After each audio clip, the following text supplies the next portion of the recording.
Diyos na buhay. Kung naririnig po ang aking boses, mga kapatid, itaas natin ang aking kamay sa Panginoon. Hallelujah. Amen. Praise the Lord. So, sabihin mo sa katabi mo, kapatid, hindi ka aksidente na nandito para makinig ang sa salita ng Panginoon. Sa kanan, sa kaliwa, at sabihin mo ulit, ako'y nagagalak kasama kitang makinig at magpuri sa Panginoon. Amen. Hallelujah. Bago po tayo magpatuloy, tayo po yung po saglit at manalangin. Panginoon, salamat po muli sa oras na ito, Panginoon, na kami po ay nagkakaisa, Lord God, na makinig na iyong salita. Lord, dalangin ko po na patuloy na po mag-minister sa bawat puso ng mga nakikinig, Lord. Buksan mo ang aming pagdinig para marinig po namin ang iyong tinig, ang aming mga puso, gawin mong matabang lupa para sa iyong mga salita. Tulungan mo rin po kami, Panginoon, na tanggapin ang iyong salita, Panginoon, mula sa amin. At wisdom para maintindihan po namin lahat, Panginoon. Banal na Espiritu, malaya kang mangusap sa bawat isa. Ito po ang aming dalangin sa pangalan ni Jesus. Amen. Hallelujah. Praise the Lord. Muli, purihin ang ating Diyos na buhay.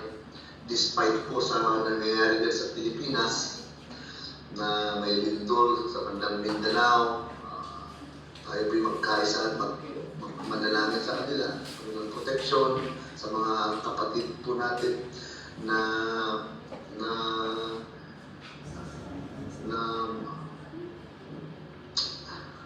nakaranas po itong lindol na ito. We pray for the comfort. Sa may mga pamilya kayo doon sa Mindanao. Meron kayong pamilya na itong pamilya ito ay nagkakaisa na manalangin for the protection and comfort sa mga pamilya natin doon sa Mindanao. Hallelujah. So, muna po patagalin. Ang ating pag-usapan po ngayong araw na ito, mga kapatid, at hinihingi ko po sa mga kapatid na pag mong disturbuhin sa iyong katabi, tayo lahat dahil ang salita ng Panginoon ay napaka-importante. This is very important. Amen, mga minamahal. Importante sa mga pinaka-importante. Amen.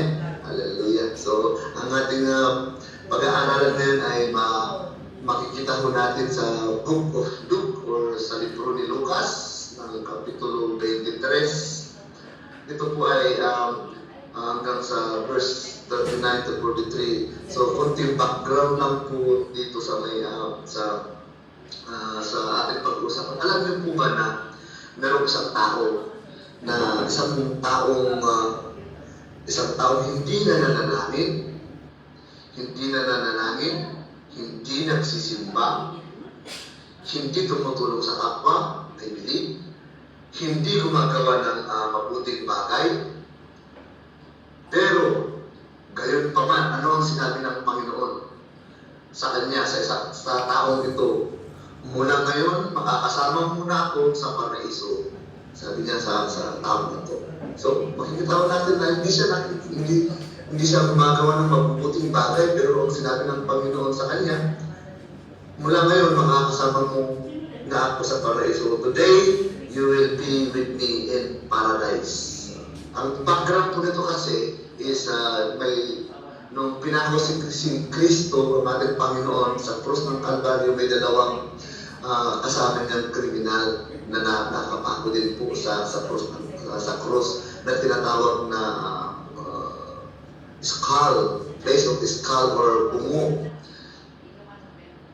Sa krus na yun is dito po nila nilalagay sa mga, lalo na yung mga sentensya na nila ay kamatayan, pinapako talaga. Yun po ang kumbaga sa atin is death penalty. Amen? Doon. At meron din po mga culture ng mga Hudyo kung saan ang mga Romans, kasi yung mga Romans that time, sila ang nasa posisyon. So, to give para bigyan po ng peace and order po sa komunidad na yon. At ang mga Romans sila ang naghahagi sa panahon na yon para ipakita na sila po ay nasa they are sila po ay peace and order at ang mga Romans po din ay binibigyan pansin ang mga culture ng mga Hudyo that time. Kaya kapag dumating po ng time ng Passover or feast, that time, ang mga government ng Romans ay nagre-release sila ng isang kriminal. Every time po na darating yung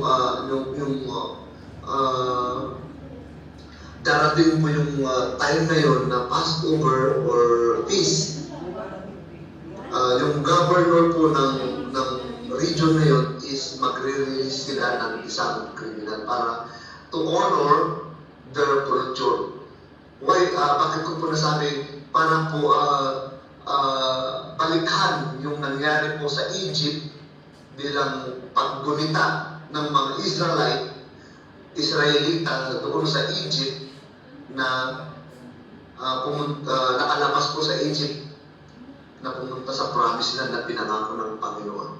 So, that time yun po aksidente, mga minamahal, na yun ay doon ang panahon na si Jesucristo ay pinako sa cross.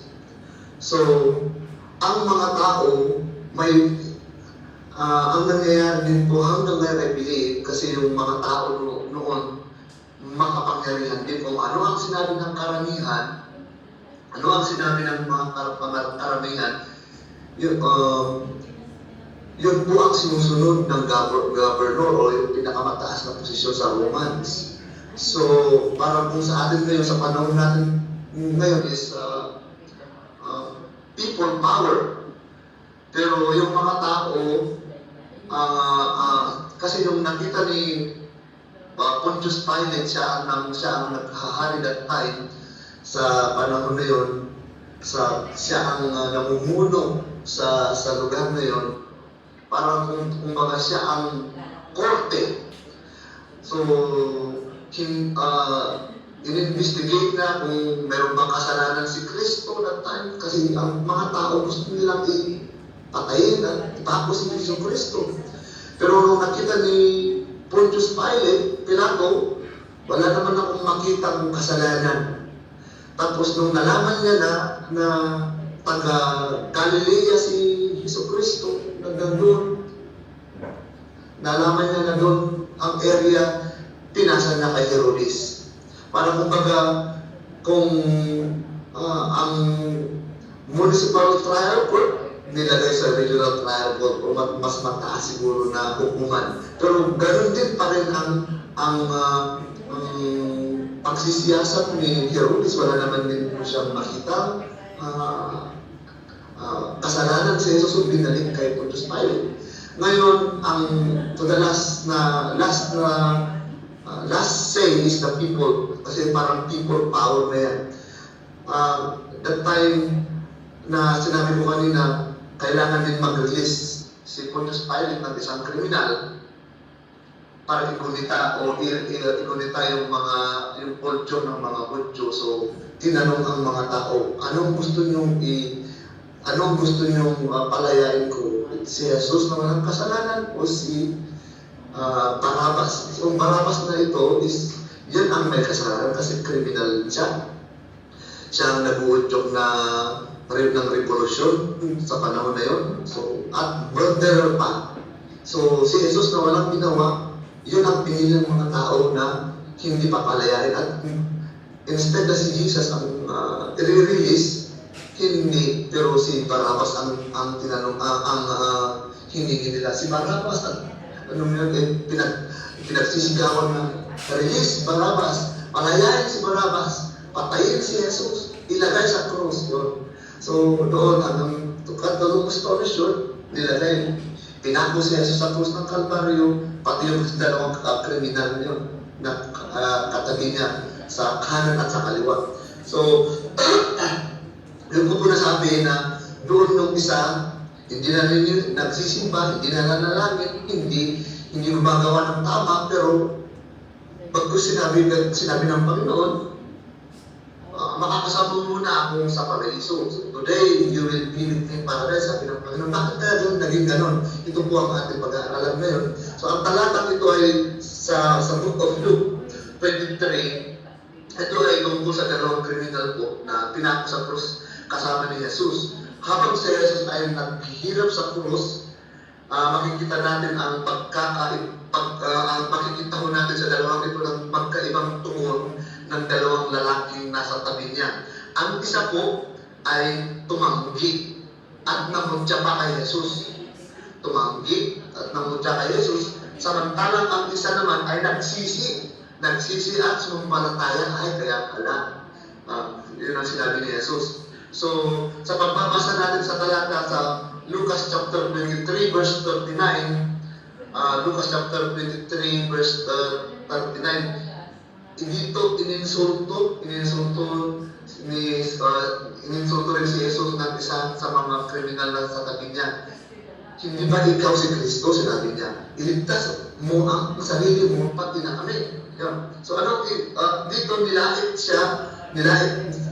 na si Jesus doon sa cross sa katabi ni Jesus. At sasabi, di ba ikaw si Kristo? Iligtas mo ang kayong sarili at kami, sabi niya. So ano po ang ating mapag-aaralan dito? Ang unang kriminal na katabi ni Yesu Kristo, doon ay namutya kay Jesus, humingi ng pagkakaligtas mula sa pisikal lamang na kamatayan. Pisikal na kamatayan, hiningi niya na iligtas sa pisikal na kamatayan at hindi nagpakita ng pagsisisi at pananampalataya sa Panginoon natin Jesus. So ano ang aral natin dito natin mapag-aralan is maaaring malapit ang isang tao kay Jesus, ngunit hindi pa rin siya tunay na kilala o tinatanggap. Sa oras na ito, marahil, and I pray lahat tayo ay tumanggap kay Jesus. Siguro yung katabi mo, di mo alam kung ano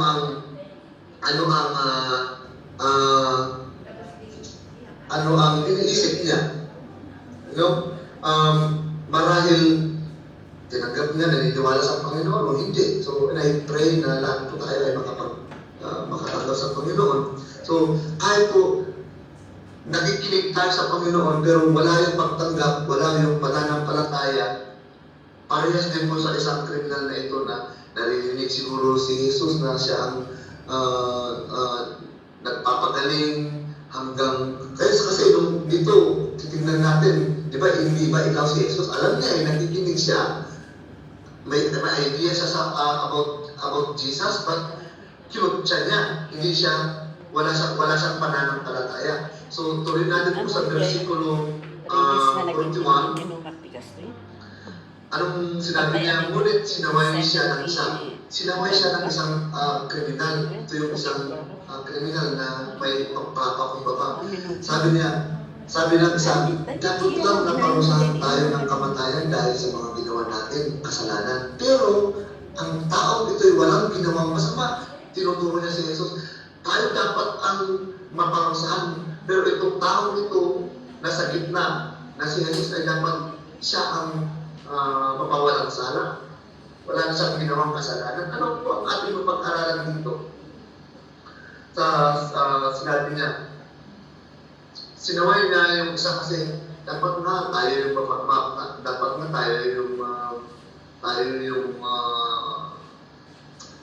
masintensyahan eh, sabi niya. So, makikita natin dito sa isa na meron papakumbaba. So, ang dalawang kriminal ay may takot sa Diyos. Wala ka bang takot sa Diyos? Sabi niya, sa ibang saling po sinasabi, wala ka bang takot sa Diyos?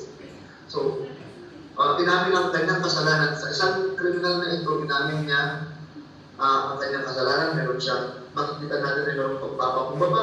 Tinanggap na karapat-dapat siya ay parusahan. At kinilala na walang kasalanan si Jesus. Kinilala niya na walang kasalanan si Jesus. So makikita ko rin natin dito ang tunay na pagsisisi o repentance. So hindi niya sinisi ang iba o pinagtanggol ang kanyang sarili. Ano po ang aral na ating makukuha dito, mga kapatid? Ang unang hakbang sa paglapit sa Panginoon ay ang pagkilala at pagkilala sa ating kasalanan. So ito po ang ginawa ng isang kriminal na kinilala niya si Jesus, kinilala niya na siya ay makasalanan, tinanggap niya na dapat sa karapat-dapat na siya ay maparusahan, at kinilala niya na walang kasalanan si Jesus. Tuloy natin po sa verse 42. Tapos pagkatapos ng kinilala, so mayroong repentance, meron siyang pagsisisi, meron siyang panalangin. Maikling panalangin lang po ang sinabi ng isa. Pagkatapos ay sinabi niya, Jesus, alalahanin niyo ako kapag naghahari na kayo. Sa ibang salin po, alalahanin niyo po ako sa inyong kaharian. Amen? So, Jesus, alalahanin mo kapag dumating ka na sa iyong kaharian. Yun po, ibang salin po. So, ano po ang ating mapag-aralan nito, mga minamahal? Sa maikling panalangin lang ng itong kriminal na ito, ipinapakita ng kriminal ang kanyang pananampalataya. Hindi pinangalanan ang dalawang kriminal kasi ito po yung nagre-represent ay tayo minsan.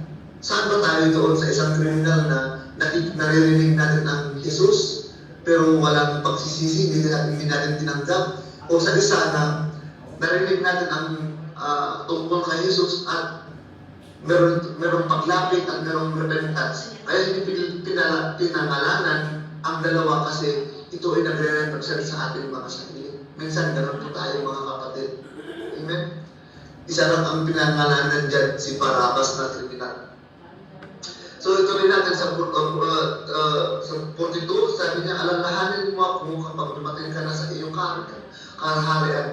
Simpleng prayer lang po ang kanyang sinambit. So maikling panalangin, pinapakita ng isang tao o yung isang kriminal ang kanyang pananampalataya sa Panginoon. Amen. Naniniwala siyang si Jesus ay hari. Naniniwala siyang may kaharian. May kaharian si Jesus, may kaharian si Jesus, at naniniwala rin siyang may buhay pagkatapos ng kamatayan. At umaasa siya sa awa ni Jesus. Kaya kung ganun ang pagkasabi niya, napakaikling panalangin pero buo ang kanyang pananampalataya kay Jesus. Hindi kagaya ng isa na humingi siya ng panalangin pero sa physical lang na kalayaan. Pero ito naiintindihan niya, humingi siya ng tawad at alam niya kasi naniniwala siya na pag namatay siya sa cross ng Kalbaryo, ay alam niya na mapupunta siya sa kaharian ng Panginoon. Amen. Itong taong ito, hindi siya gumawa ng mabubuti, hindi siya nananalangin, hindi siya nagsisipa. Pero sabi ng Panginoon, today you will be with me in paradise. Mula ngayon, kasama mo na ako sa paraiso. Ibig kong sabihin po dito ay we will not be misinterpret. Hindi po natin misinterpret na dahil po hindi nagsisimba, hindi siya nananalangin. Ay doon po ay merong iba-iba kasi ang sitwasyon natin. Ngayon po tayo ay malaya din tayo. Malaya tayo nakakagalaw. Nandyan nga po kayo sa loob, pero nakakagalaw po kayo. Nandito rin po kami sa labas, nakakagalaw po kami. Pero yung itong dalawang ito, talaga nasa bingit na po ng kamatayan. Pero makikita ko natin yung makikita ko natin ang dalawang tao na itong dalawang kriminal, ang kanilang tukod sa Panginoon. Magkaiba po ang kanilang tukod. Tayo po mga kapatid, nandito po kami sa labas na nakakagalaw, nandiyan po kayo sa loob nakakagalaw. Ano po ang ating tukod sa Panginoon? Hindi naman po tayo doon sa parang dalawa na nandun sa biyot ng kamatayan. Ano po ang ating tukod sa Panginoon? Naniniwala ho ba tayo na pag tayo po'y namatay, tayo po'y pumanaw na pumanaw na po sa mundong ito? Tayo po'y naniniwala na kapag tayo po'y tumanggap sa Panginoon, ay mabibigyan ko tayo ng buhay na walang hanggan. So, doon po nagpapakita yung dalawang klaseng tugon ng dalawang tao. Minsan ganun po tayo.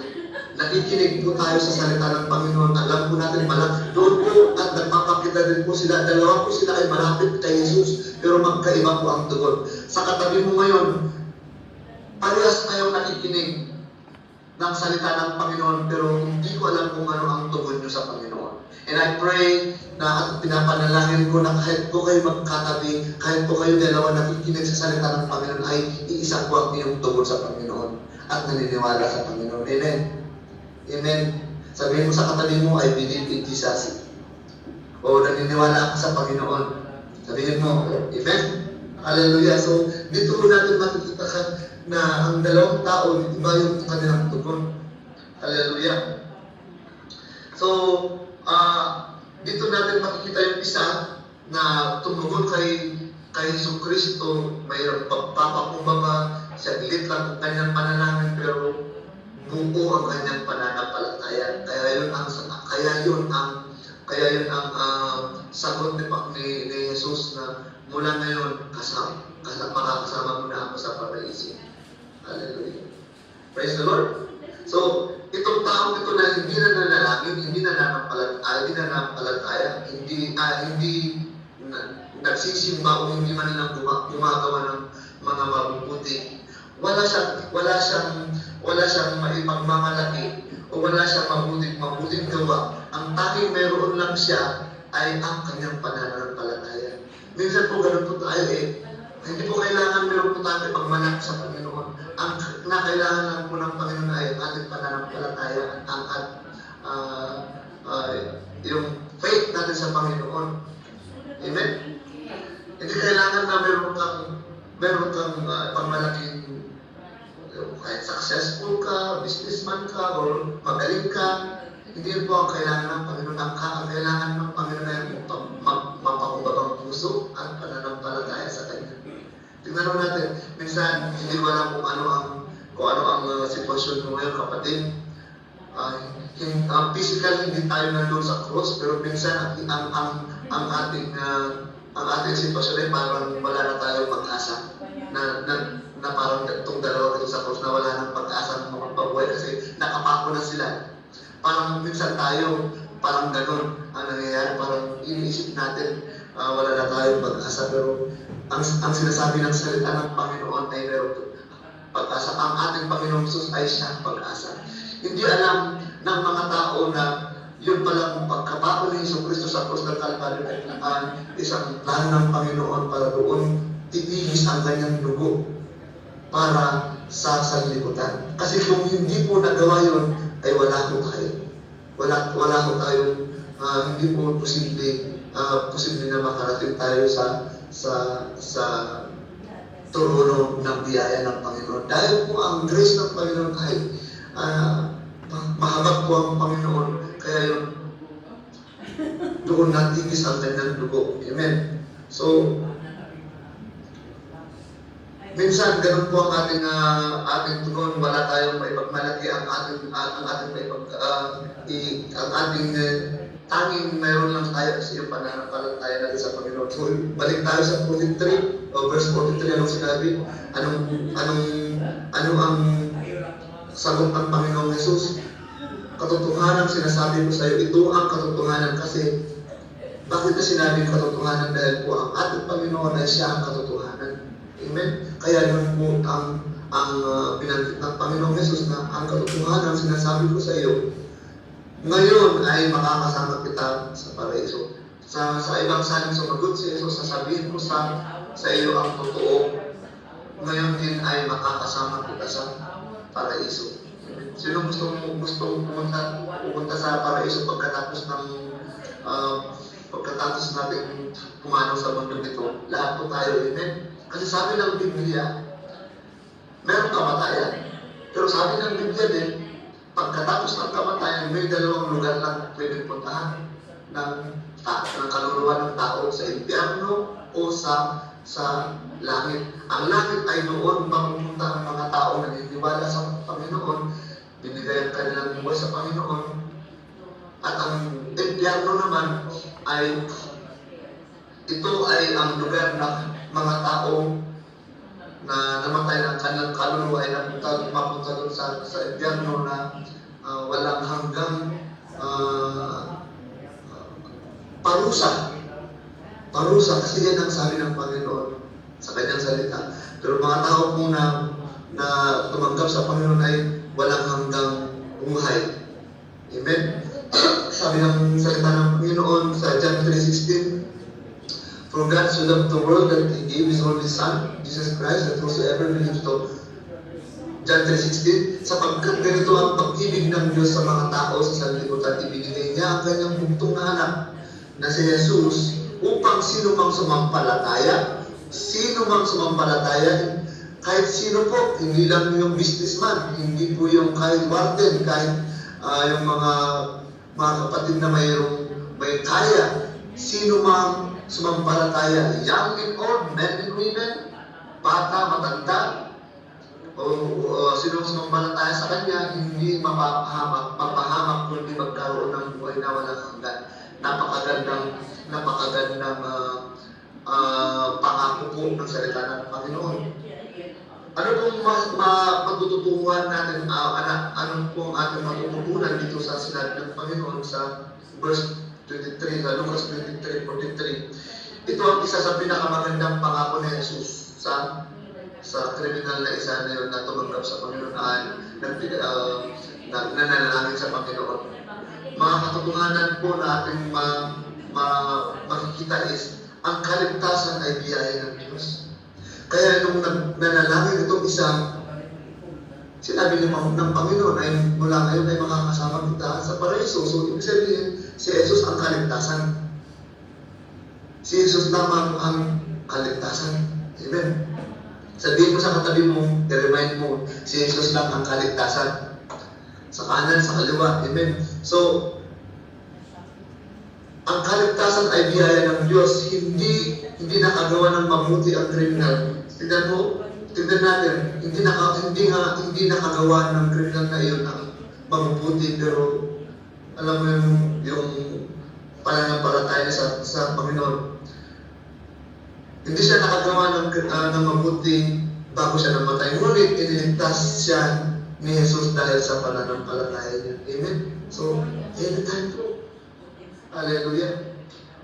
Pangalawa po na katotohanan na makikita po natin sa salita ng Panginoon natin pinapag-aralan, tiyak ang kaligtasan. Ito ay tiyak, sure, more po ang kaligtasan ng sinasabi ng Panginoon. Hindi sinabi ni Jesus sa taong iyon na baka o maaari, pero ang sabi niya, makakasama kita. And ganun din po sa ating binasa kanina na sa lahat ng sumampalataya ay magkaroon ng buhay na walang hanggan. It is sure or tiyak na kaligtasan. Isa po na makatotohanan na ating makikita dito, agad ang kaligtasan. The salvation is now. Agad-agad hanggang meron ang pananampalataya sa Panginoon.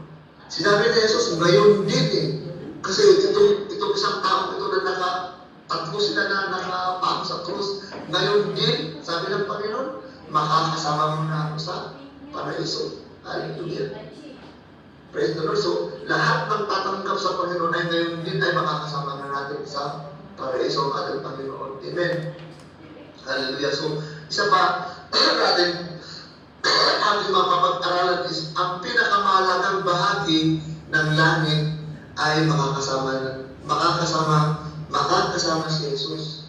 Sabi sa kanyang salita, magkakaroon po tayo ng lugar doon sa langit. Pero ang pinaka-best po doon ay pinakamahalagang bahagi ay makikita natin at makakasama natin ang ating Panginoong Jesus. Di ba po napakasaya po? Bonus na lang po yung mga bahay natin sa langit. Amen. Hallelujah. So, hindi lamang paraiso ang ipinangako ng Panginoon, kundi ang pagiging kasama natin si Kristo. Hallelujah. Isa pa pong palakpak para sa ating Diyos na buhay. Hallelujah. Amen. So, gawin natin pong reflection ito. Mga sa ating mga pinag-aaralan, mga kapatid. Minsan, akala natin parang hindi tayo napapansin. Pero ang Panginoon nandiyan po. Nakikita niya lahat. Nakikita niya ang loob mo sa puso mo. Gaya po tayo ng isang kriminal na isa na wala tayong may pagmamalaki. Ang ating lang may ibigay ay ang ating pagsuko at pagpananampalataya sa Panginoon. Amen? Ano ang itinuturo ng talatang ating pinag-aaralan about pagsisisi? Ang pagsisisi ay talagang iiwan mo natin ang ating mga kasalanan. Iiwan mo natin ang mga hindi magagandang bagay na hindi nakaaya-aya sa Diyos. Yun po ang pagsisisi, mga kapatid. Kung gusto natin makamtan ang buhay na walang hanggan, ay i-release mo natin ang mga bagay na iyon. Amen. Minsan po, tayo parang hindi nga tayo nandoon sa cross ng Calvary, pero minsan parang tayo nakapako kasi akala natin wala nang buhay, wala na tayong pag-asa, pero ang sinasabi ng salita ng Panginoon, ang Panginoon ang tunay na kaligtasan at siya ang tunay na kapayapaan. Amen. Ano po ang ating mga anong papag-aralan sa pamunayang mensahe sa ating pinag-aralan ng Lucas chapter 23 hanggang sa 39 to 43. Ito po ay nagpapakita na ang kaligtasan ay matatanggap sa pamamagitan ng taos-pusong pagsisisi. Sabihin nga natin, taos-puso. Sabihin natin po, amen? Ang kaligtasan ay matatanggap lamang po sa pamamagitan ng taos-pusong pagsisisi at pananampalataya kay Kristo. Amen. So, sa event na yun, sa time na yun na sila po'y nakapako, parehong malapit sa cross, parehong malapit sila kay Yesu Kristo, ang dalawang criminal, ngunit magkaiba po ang kanilang tungkol kay Jesus. Ang isa ay tumanggi, ang isa naman ay sumampalataya. Amen.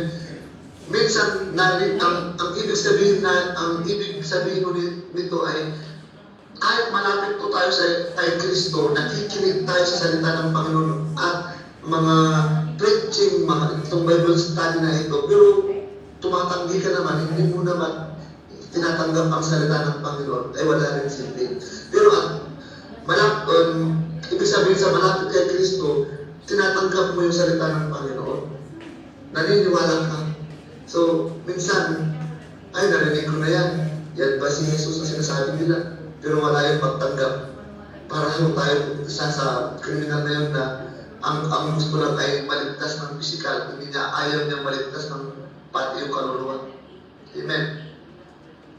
Hallelujah. So, I pray na lahat po tayo ay maniniwala kay Yesu Kristo dahil sabi po sa salita ng Panginoon, hindi po relihiyon o kagandahang loob ang makakapagligtas sa ating buhay, kundi ang ating pagtanggap at pananampalataya sa ating Diyos ng buhay. Amen? Sabi niya sa John 14:6 o sa libro ng John 14:6, sabi niya ni Jesus, I am the way, the truth, and the life. No one comes to the Father except through me. Siya ang daan ng kaligtasan. Sumagot si Jesus, ako ang daan at ang katotohanan. Kaya sinabi ni Jesus kanina, I'm telling you the truth. Sabi niya kanina. At ang buhay, siya ang buhay at walang makakarating sa Ama kung hindi sa pamamagitan ko, sabi ng Panginoon. Amen. So, gawin natin yung reflection po itong tanong na ito. Kapag po tayo ay kumarap sa Panginoong Jesus, ano po kaya ang sasabihin natin? Sasabihin kaya din natin yung isang parang kriminal na, kung totoo kang Diyos, palabasin mo ako dito. Kung totoo kang Diyos, payamanin mo ako. Yung isip is worldly. Kung totoo kang si Jesus. Alam mo yun? Yung physical na hihingin mo, mga temporary. Na dapat sana yung hingin natin na parang yung isang kriminal na hindi niya pinuncha si Jesus. Totoo kang Diyos, ikaw ang hari. Iligtas mo ako sa buhay at sa aking buhay. At humingi ka ng tawad. Yun po ang hinahanap ng Panginoon. Hindi yung kukuntsahin natin ang Panginoon. Hallelujah. So kapatid, meron bang pagkakataon na lumapit lang tayo kay Jesus, tayo may problema? Ay, hindi po dapat gano'n. Kung may problema tayo, sabihin natin, ipag-pray po natin. Hindi lang po kung may problema tayo, mga kapatid. At minsan, ito po sa reflection natin, inaamin po ba natin na ating pagkakamali, katulad ng isa na inamin niya yung pagkakamali at nagsisi siya. Ngayon po ang hinahanap din ng Panginoon. At naniniwala din ba po tayo sa Panginoon Jesús na kahit hindi agad-agad na sinagot ang Panginoon ng ating mga panalangin, tutuloy-tuloy pa ba natin na manampalataya sa Kanya? Amen? Sabihin mo, Amen? Hallelujah. Minsan hindi sinasagot. Akala natin hindi sinasagot ng Panginoon. May tinuturo po ang ating Panginoon Jesus. Sinagot na niya, pero in His perfect timing po, meron pong timeline ng ating Panginoon. Amen?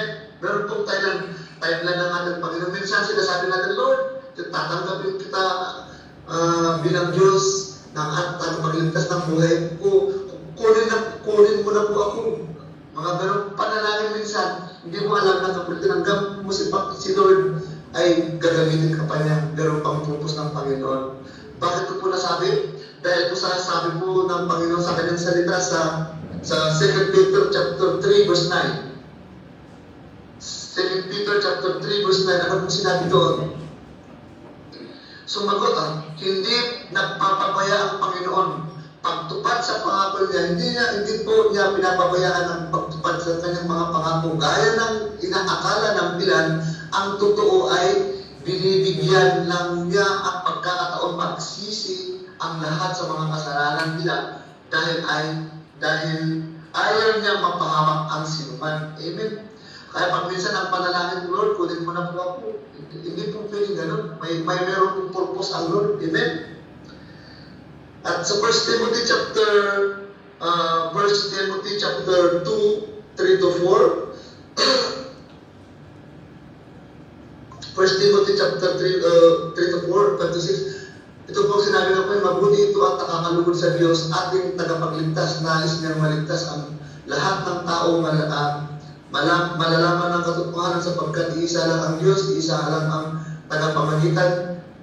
At sa Diyos at sa mga tao, ito'y wala iba kundi ating Hesus Kristo. Ibinigay niya ang buhay niya bilang pagtubos sa mga tao. Ibinigay niya ang buhay niya bilang pagtubos sa lahat ng mga tao. Ito ang nagpapatunay na nais ng Diyos na lahat ng tao ay makalapit sa Kanya at inihahayag niya ito sa takdang panahon. May takdang po ang panahon ng Panginoon. Amen. Hallelujah. So, yan po ang ating napag-aralan ngayong oras na ito na I pray na lagi po tayong parang yung isang kriminal na kahit konti lang po yung ating panalangin ay buo po. Amen? Panalangin natin ang ating mga pamilya na sila po'y maligtas kasi hindi po slow ang ating Diyos. Bagkus, inaantay na lahat ay makapasok sa karyan ng Panginoon. Amen? Tayo po lahat ay bumok, mga kapatid. Amen? Hallelujah. Panginoon, salamat po sa oras na ito na aming napakinggan ang iyong salita, Lord. Pagpapakumbaba at pananampalataya sa iyo, Panginoon, ang iyong hinahanap, Panginoon, Lord. Kahit hindi po namin alam ang nangyayari sa aming buhay, ikaw lang po nakakaalam, pero Lord, amin pong isinusuko sa amin, sa iyo lahat ng aming na nasa loob namin sa aming puso, Lord. Dalangin po namin na gabayan mo bawat isa sa amin. At itong salita mo na napakinggan po namin, tulungan po kami na pagbubulay-bulayan at maintindihan po namin, O Lord God, ang iyong gustong iparating sa aming buhay, Panginoon. Lord, salamat po sa iyong salita na aming napakinggan. Sa iyo lahat ng papuri, pasasalamat at pagsamba. Ito ang aming samandalan sa pangalan ni Jesus. Amen. Sa pagpalakpak para sa ating Diyos na buhay at ibabalik ko po sa ating mahal na MC. Maraming salamat po, Pastor Bar. Maraming salamat sa masustansyang spiritual na pagkain. Ngayon po ay dumako na tayo sa inihanda natin mga presentation at naniniwala po tayo na bawat galaw or bawat hilig po ay nagbibigay alay na papuri sa ating Panginoon.